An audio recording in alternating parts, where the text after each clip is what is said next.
Trump के 140 attack, Trump ने एक दो नहीं 140 हमले किए। क्यों किए, उससे पहले वजह देखिए।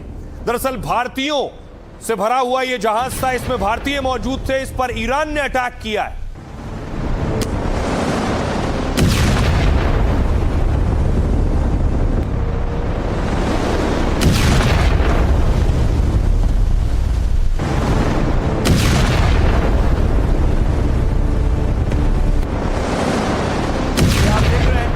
दावा यह है कि साइप्रस का जहाज था, साइप्रस के जहाज में भारतीय क्रू था, भारतीय सवार थे। उस जहाज को ईरान ने टारगेट किया है।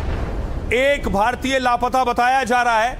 आपको बताऊं कि आखिर कहां पर, किस जगह पर वो भारतीय जिस जहाज पर सवार थे, वो दरअसल सोहार बंदरगाह, ओमान का सोहार बंदरगाह से जहाज जा रहा था। इसे जेबेल अली पोर्ट पहुंचना था, लेकिन बीच में देखिए हॉर्मूज में, ये मुसंदम प्रांत है ओमान का, यहां पर इस पर अटैक हुआ है और इसमें 11 भारतीय जो इन्हें बचा लिया गया, एक भारतीय लापता बताया जा रहा है। देखिए यहां से चला था सोहार बंदरगाह से, मुसंदम प्रांत पर अटैक हुआ है और जेबेल अली पोर्ट पहुंचना था इसे। लेकिन सोचिए, भारतीय जिस जहाज पर सवार थे उस पर अटैक हुआ। इसके बाद ट्रंप ने, अमेरिका ने 140 ठिकानों पर ईरान के हमला कर दिया। यह अमेरिकी हमले की तस्वीर है। अमेरिका ने अपना F-35C उतार दिया।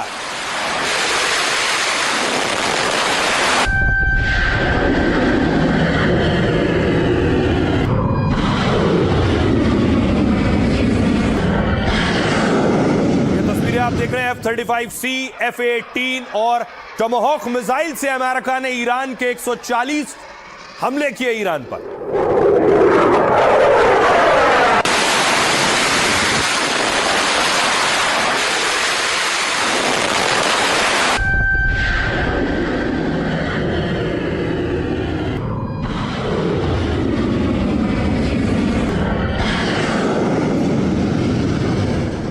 और ये अटैक अमेरिका ने किए हैं और अटैक सटीक निशाने पर ईरान में टारगेट हिट हुए। ये देख रहे हैं, ये अमेरिका ने तस्वीरें जारी की।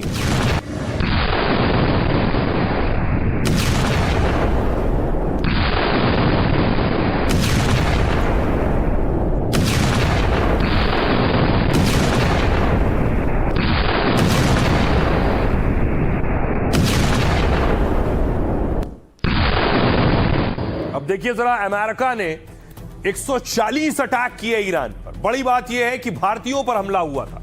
ये ईरान का रक्षा, ईरान के किन किन शहरों में, बुशहर में, जास्क में, चाबहार में, असालुयेह में और बंदरे देयर में, ये 5 वो बड़े ठिकाने जिन पर अमेरिका ने 140 अटैक किए। और अमेरिकी हमलों का मंजर आप सोचिए क्या रहा होगा जिस वक्त अमेरिका ने अटैक किए हैं। लगातार मिसाइलें दागी गई हैं और अत्याधुनिक खास मिसाइलों से ये हमले किए गए। कुछ इस तरह से एआई वीडियो है अमेरिका ने जो अटैक किए हैं ईरान के ऊपर।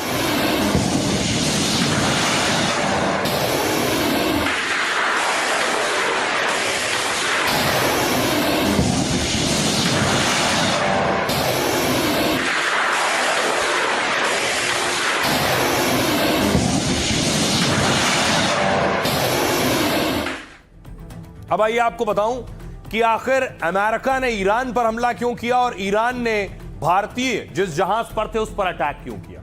ईरान ने भारतीय नाविकों वाले जहाज को निशाना बनाया। हॉर्मूज में हमले का शिकार हुए जहाज पर 11 हिंदुस्तानी सवार थे। जिस जहाज पर हमला हुआ उसका नाम GFS गैलेक्सी है। यह साइप्रस के झंडे के तहत चलने वाला व्यापारिक जहाज है, यानी माल की ढुलाई होती है इस पर, जो कंटेनरों में पैक सामान लाने और ले जाने का काम करता है। GFS गैलेक्सी जहाज में 11 भारतीय क्रू मेंबर सवार थे। जहाज ने ओमान के सोहार बंदरगाह से अपनी यात्रा शुरू की और इसे करीब 500 किलोमीटर दूर UAE के जेबेल अली पोर्ट जाना था। लेकिन जब यह व्यापारिक जहाज हॉर्मूज को पार कर रहा था, उसी वक्त ईरान ने GFS गैलेक्सी जहाज पर बड़ा हमला कर दिया। अमेरिका ने कहा व्यापारिक जहाज को IRGC ने टारगेट किया, यानी खमनेई की सेना ने, जिससे जहाज में आग लगी और इंजन को भारी नुकसान पहुंचा। हमले के बाद 11 में से 10 भारतीयों को बचा लिया गया, लेकिन एक भारतीय अभी लापता है जिसका रेस्क्यू किया जा रहा है, ढूंढा जा रहा है। हमले के बाद भारतीय विदेश मंत्रालय ने बयान जारी कर कहा है, हम ओमान सरकार संग सर्च ऑपरेशन पर नजर रखे हुए हैं। भारत ने कहा हॉर्मूज में नागरिक जहाजों पर हमले रोके जाएं, तनाव कम करने और शांति बहाल करने की अपील की गई। ईरान का कहना है कि जहाज तय रूट को छोड़कर जा रहा था, इसलिए हॉर्मूज में उस जहाज पर हमें कार्रवाई करनी पड़ी, वो ये दावा कर रहे हैं। आइए अब आपको सुनवाता हूं, सुनिए जरा क्या कुछ कह रहे हैं एक्सपर्ट्स इस अटैक पर। जहाज पे अभी अटैक किया गया, उसमें भारतीय जो नागरिक हैं उनमें से एक की अभी भी लापता हैं और 10 को बचा लिया गया है, ओमान की सहायता से बचाया गया है। और ये काफी गंभीर एक हम मान सकते हैं कि ये इंसिडेंट है जिससे कि काफी नुकसान कहा जा सकता है कि हो सकता है। और फिर से जो एनर्जी सप्लाईज हैं, ऑयल और गैस की सप्लाईज हैं, उस पे एक तरह से फिर से अनिश्चितता बन सकती है, जिसका काफी हद तक नुकसान हो सकता है भारत को और दूसरे देशों को भी। कोई भी ऐसी अंडरस्टैंडिंग दोनों में नहीं हुई कि जिसके साथ कोई डील बना ली जाए और कोई एग्रीमेंट कर लिया जाए ताकि वेस्ट एशिया के अंदर बिल्कुल दोबारा शांति हो जाए। एक्सपायरी ऑफ मेमोरेंडम की टर्म के मुताबिक जो अमेरिका था उसने दोबारा जो एयर स्ट्राइक्स थी ईरान के ऊपर रीलॉन्च कर दी। तो ये मैं समझता हूं कि उन्होंने विदिन जो अंडरस्टैंडिंग थी उसके मुताबिक की है। और ये भी देखने को आया है कि उनकी जो अभी पॉलिसी कुछ दिनों में, आने वाले दिनों में मुझे नजर आ रही है, वो ये है कि it will be tit for tat. अगर वो कहीं पे कोई अपना ड्रोन छोड़ते हैं, ईरानियंस जहां कहीं भी अपनी मिसाइल मारते हैं, तो अमेरिका दोबारा उनके ऊपर मिलिट्री स्ट्राइक्स करेगा। अब बड़ी बात यह है कि अमेरिका ने 140 अटैक किए तो ईरान भी शांति से नहीं बैठा। जैसे ईरान ताक में हो कि अमेरिका कोई भी हमला करेगा हम बड़ा पलटवार करेंगे, और वही हुआ। ईरान दागनी शुरू की। ईरान ने जो अरब मुल्कों में अमरीकी ठिकाने उस पर हमला करना शुरू किया।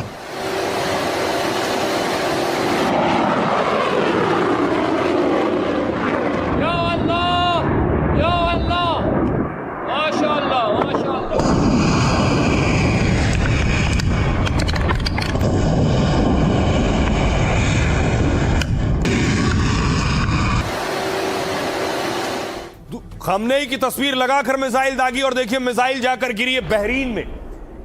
जो ईरान ने मिसाइल दागी वो बहरीन में जाकर गिरी।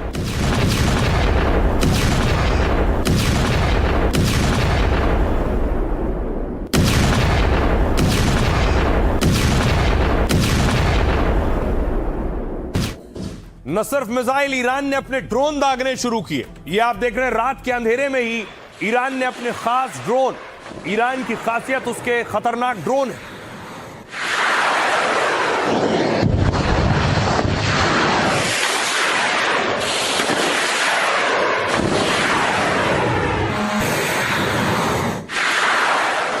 और ईरान के ड्रोन भी अमेरिका के ठिकाने जो अरब मुल्कों में, कुवैत में, देखिए ये आप देख रहे हैं कंट्रोल रूम की तस्वीर जहां सीसीटीवी लगे हुए हैं। धमाके आपको दिखाई देंगे, आसमान में आपको साफ रोशनी दिखाई देगी कि अटैक हो रहे हैं, मिसाइल और ड्रोन गिर रहे हैं।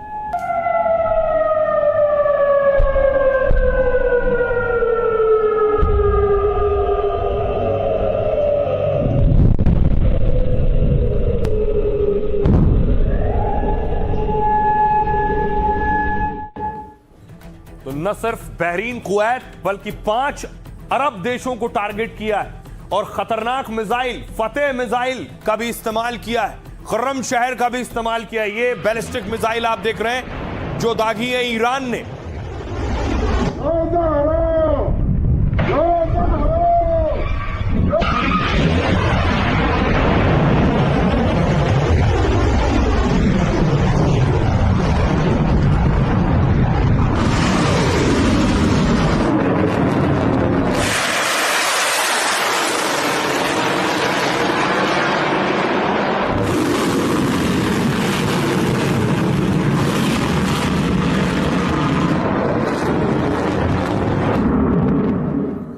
बैलिस्टिक मिसाइल यानी रात में भी अटैक कर रहा था ईरान और दिन में भी अटैक कर रहा था। दिन में भी ड्रोन हमले किए, ये आप देख रहे हैं ड्रोन दागे। ये सारे ड्रोन कोई बहरीन में, यूएई में भी गिरने का दावा किया गया।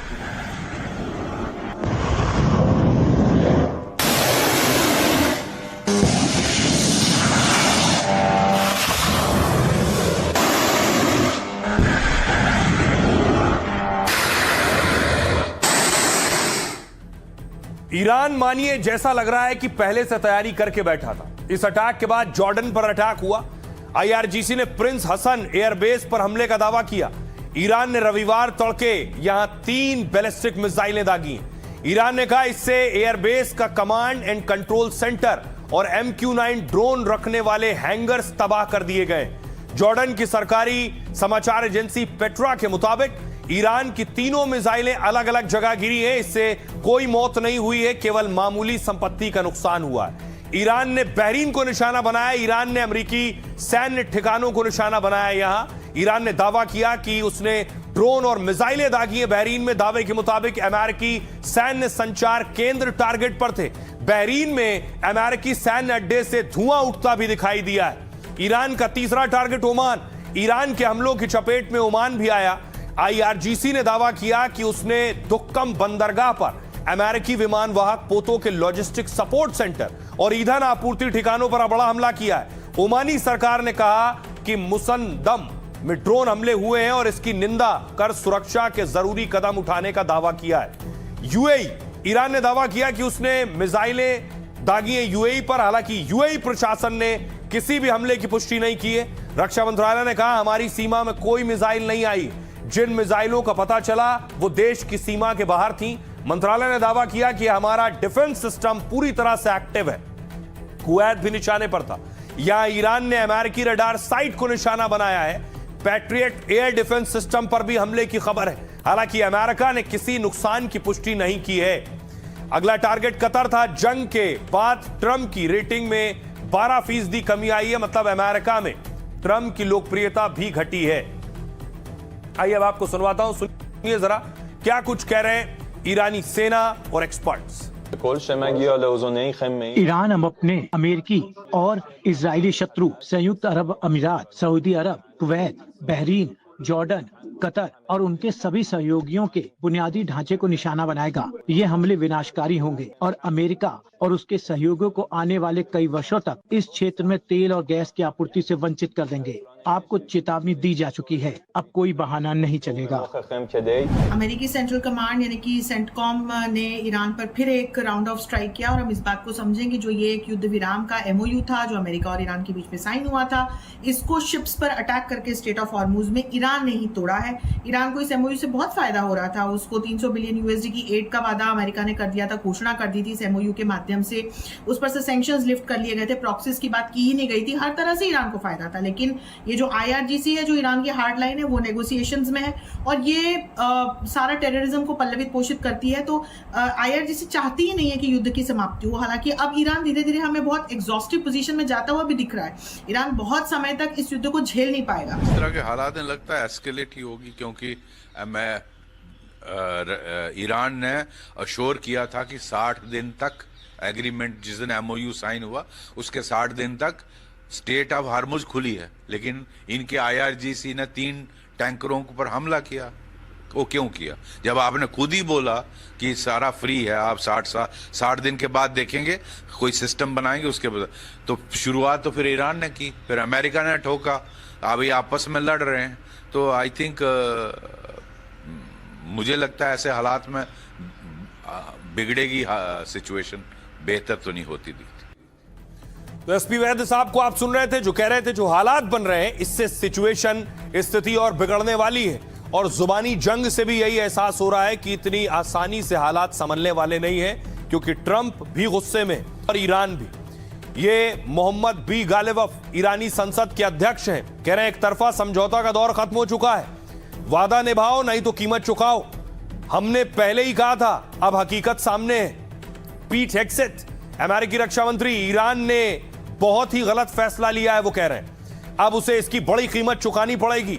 मोहसिन रजाई सुप्रीम लीडर के सलाहकार हैं, वो कह रहे हैं हॉर्मूज ईरान के लिए एक हथियार है, यह रणनीतिक रोकथाम का हथियार है। देश अपनी रक्षा ताकत के दम पर लड़ेगा, अपने हितों और सुरक्षा की रक्षा करेगा।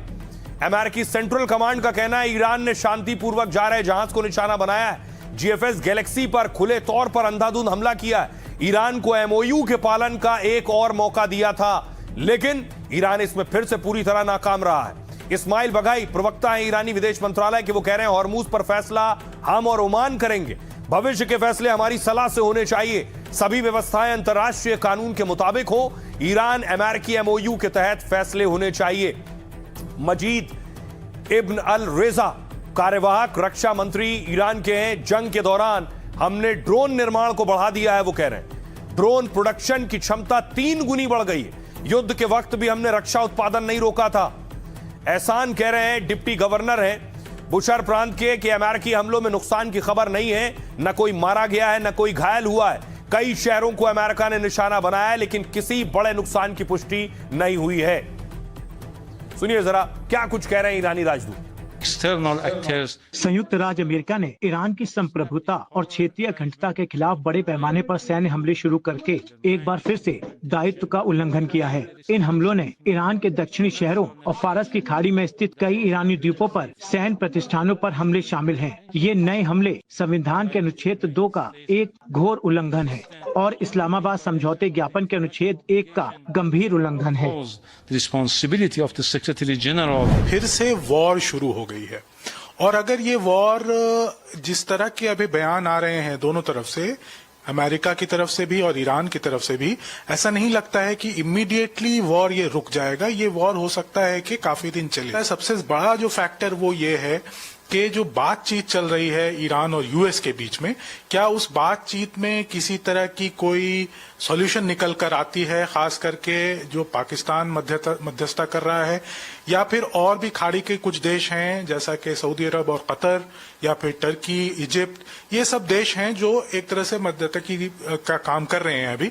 तो उन सब वो देश अगर सफल होते हैं तो हो सकता है कि वॉर लंबा ना चले, लेकिन अनिश्चितता एक जो है वो बनी रहेगी।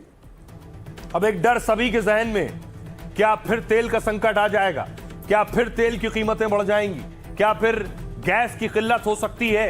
क्योंकि आपको लिए चलूं हॉर्मुज स्ट्रेट में क्या हो रहा है।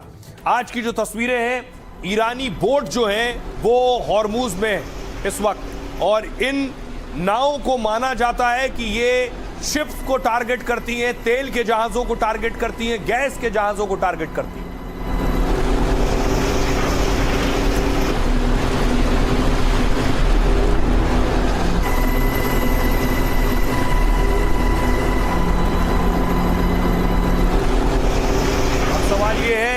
क्या जंग भड़की तो फिर तेल की किल्लत शुरू होगी?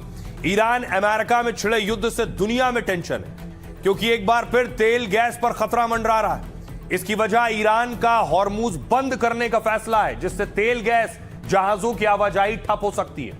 भारत में भी तेल गैस की किल्लत का डर सता रहा है। हॉर्मुज बंद होने से तेल कीमतों पर असर पड़ सकता है। अंतर्राष्ट्रीय बाजार में कच्चा तेल महंगा हो सकता है। जंग रुकने पर यह 75 से $80 प्रति बैरल पर आ गया है, लेकिन फिर से हमलों के बाद इसमें इजाफा हो सकता है। भारत पर ज्यादा असर का डर इसलिए बना रहा क्योंकि भारत जरूरतों का करीब 85% तेल बाहर से खरीदता है।